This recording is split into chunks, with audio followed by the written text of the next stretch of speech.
跟大家说明，这个就是萨博斯的包装盒。我们包装盒是塑胶射出的，然后塑胶射出呢，我们的流程是怎样？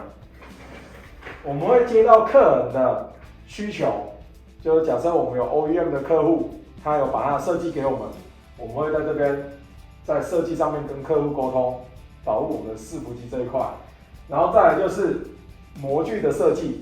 模具的设计这边除了绘图以外，它还有模流分析这一块，我们都会做。再来就是制造，这就是我们大致上的流程。等一下我们会带大家去我们的设计部门，还有模具设计部门，再来就是我们现场的制造，来分享给大家。好，那我们来说一下设计方面，我们主要就是要标公差。以萨博斯的包装盒来说，我们就是要看它的密合度。再来，我们就是要再带大家去看模具设计这一块。模具设计方面呢，主要就是要看拔模角，还有表面的粗糙度。这边的话，像以保鲜盒来讲的话，它就需要抛光才有办法更透明。再来就是设计的过程，我们需要通过模油的分析来确定胶口的位置，还有塑胶射出会不会变形，这个也是主要的重点。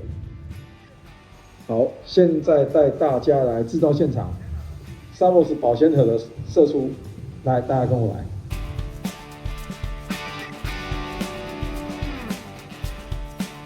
然后这是我们的射出机台。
这样大家对萨博斯的模具设计与制造流程有初步的了解了吗？